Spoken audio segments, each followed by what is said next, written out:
Bacaan dari surat pertama Rasul Yohanes. Anak-anak, marilah kita mengasihi, bukan dengan perkataan atau dengan lidah, tetapi dengan perbuatan dalam kebenaran. Demikianlah kita ketahui bahwa kita berasal dari kebenaran dan kita dapat menghadap Allah dengan hati senang. Sebab jika kita dituduh oleh hati kita, Allah adalah lebih besar daripada hati kita dan Dia mengetahui segala sesuatu. Saudara-saudaraku yang terkasih, jika hati kita tidak menurut kita, maka kita mempunyai keberanian penuh iman untuk mendekati Allah. Dan apa saja yang kita minta dari Allah, kita beroleh daripadanya. Karena kita menuruti segala perintahnya dan berbuat apa yang berkenan kepadanya. Dan inilah perintah Allah itu, yaitu supaya kita percaya akan nama Yesus Kristus anaknya, dan supaya kita dapat mengasihi sesuai dengan perintahnya dan diberikan Kristus kepada kita. Barang siapa menuruti segala perintahnya, dia di dalam Allah dan Allah di dalam dia.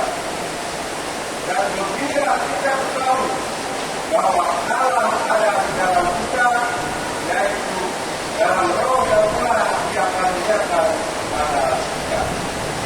Demikianlah daftar kita.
Tuhan bersamamu.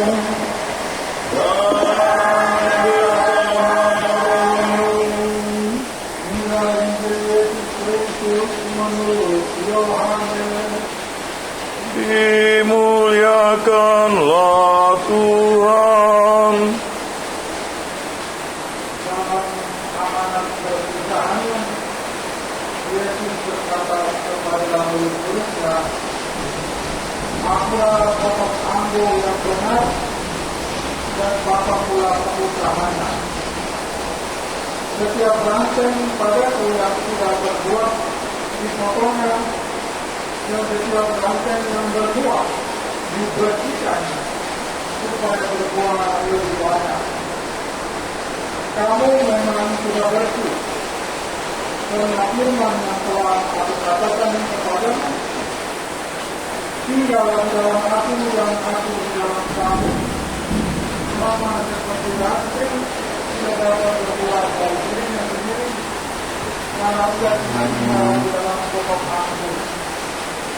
Demikian juga tidak berbuat jika kamu tidak tinggal di dalam aku. Akulah pokok anggur dan kamu adalah ranting-rantingnya.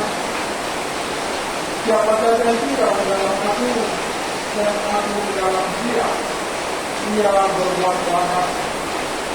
Sebab di luar aku kamu tidak dapat berbuat apa-apa. Siapa saja yang tidak tinggal di dalam aku, ia dibuang keluar seperti ranting dan menjadi kering. Semuanya dikumpulkan orang dan dicampakkan ke dalam api yang dibakar. Jika kamu tinggal di dalam aku dan firman-Ku tinggal di dalam kamu, mintalah apa saja yang kamu kehendaki dan kamu akan menerima. Dalam hal inilah Bapa-Ku dipermuliakan, yaitu jika kamu berbuat banyak, dan dengan demikian kamu adalah murid-murid-Ku. Berbahagia orang yang mendengarkan sabda-Ku dan tentu melaksanakannya. Tanamkanlah sabda-Mu ya Tuhan dalam hati kami. Silakan duduk. Saya masih bisa mendengar, tapi saya tidak akan berbicara panjang atau lama. Sebentar. Saudara dan saudariku yang dikasihi Tuhan, tadi kita dengar Yesus memberikan satu perumpamaan tentang pokok anggur. Kalau minggu lalu kita sudah dengar Yesus berbicara tentang Dia adalah gembala yang baik dan kita adalah domba-dombanya. Hari ini Yesus berbicara Dia adalah pokok anggur dan kita adalah ranting-ranting. Yesus menawarkan sebuah pesan yang penting yang patut kita sadari dan yang patut kita ingat sebagai pengikut-pengikutnya, bahwa kita bukan pemilik hidup, kita bukan penguasa hidup, kita tidak dapat memberi hidup kepada diri kita sendiri dengan kekuatan sendiri. Hidup yang ada pada kita sekarang ini adalah sebuah hadiah dari Tuhan kepada kita. Hidup yang ada dalam diri kita adalah kepunyaan Tuhan.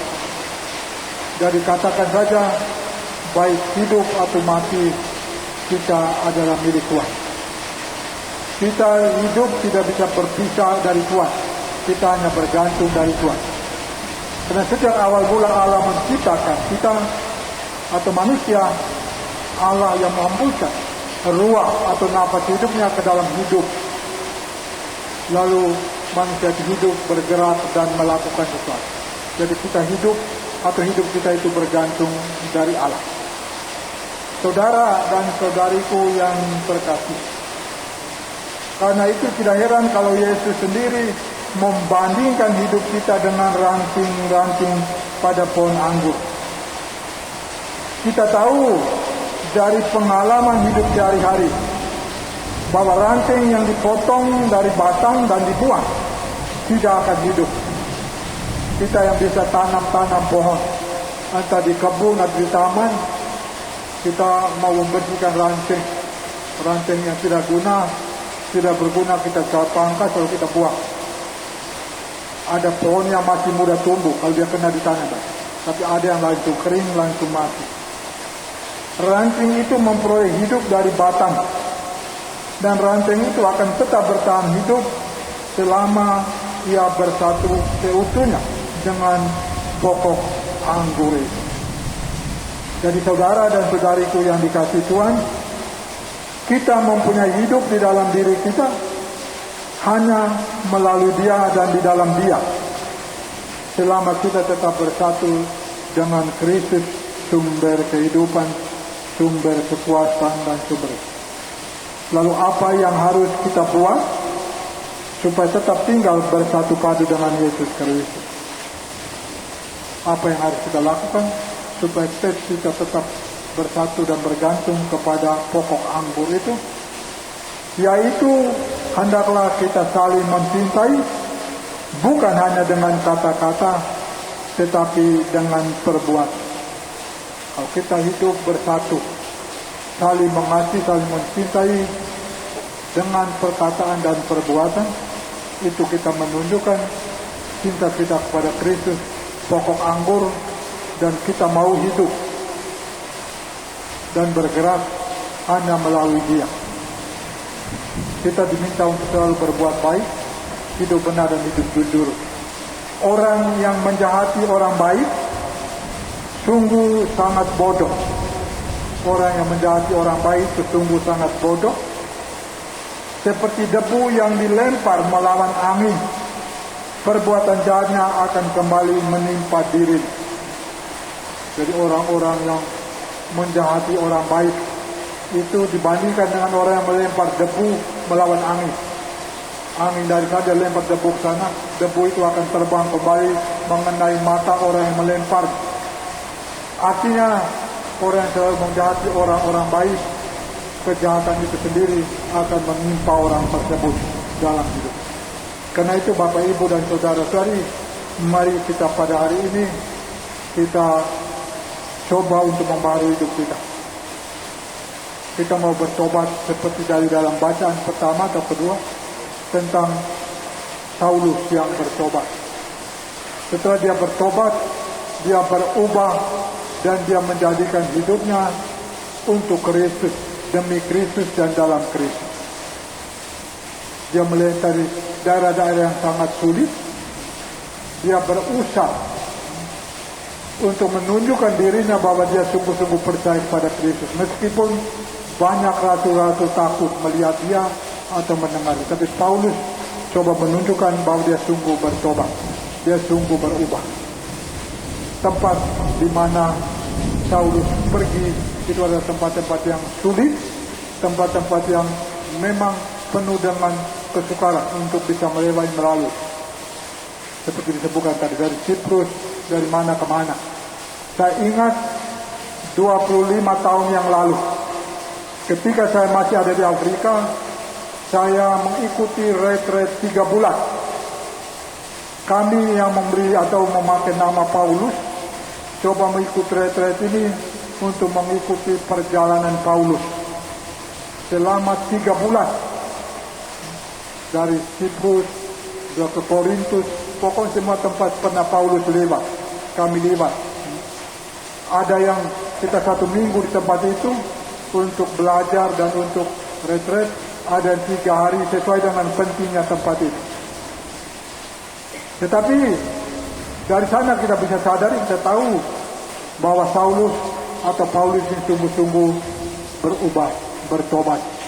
Dia sungguh-sungguh percaya kepada Yesus. Meskipun awalnya dia menganiaya pengikut Kristus, tetapi setelah dia bertemu Yesus, dia sungguh-sungguh bertobat, sungguh-sungguh berubah.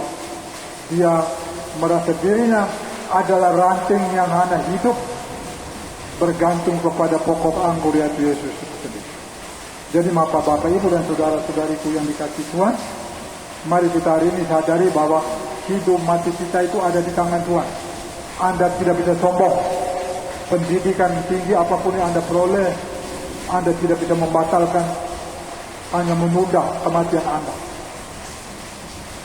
Kekayaan apapun yang Anda miliki, Anda tidak bisa pakai untuk menyogok Tuhan supaya Anda tidak mati.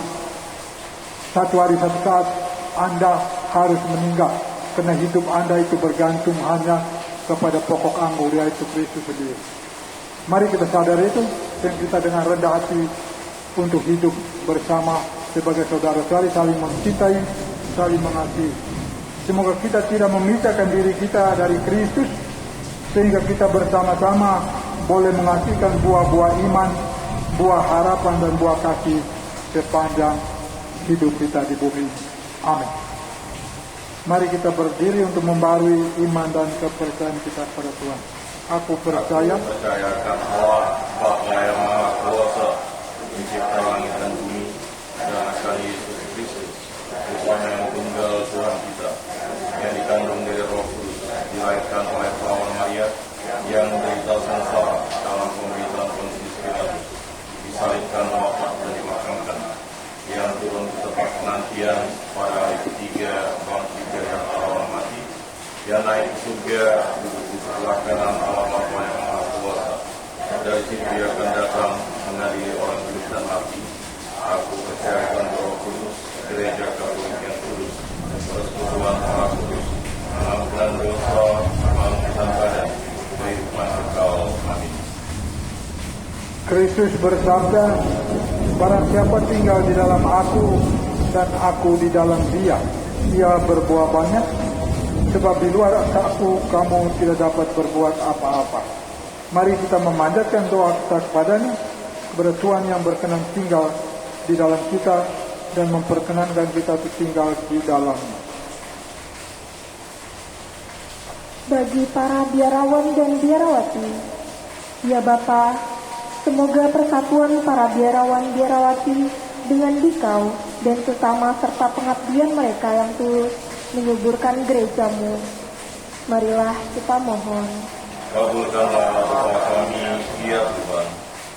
Bagi masyarakat kita, ya Bapa, semoga kehadiranmu di tengah-tengah kami menunjukkan dampaknya dalam pembangunan masyarakat kami. Marilah kita mohon. Kabulkanlah doa kami, ya Tuhan. Bagi mereka yang kelaparan, ya Bapa, dampingilah kami dalam usaha mengitus habis bahaya kelaparan dari dunia ini.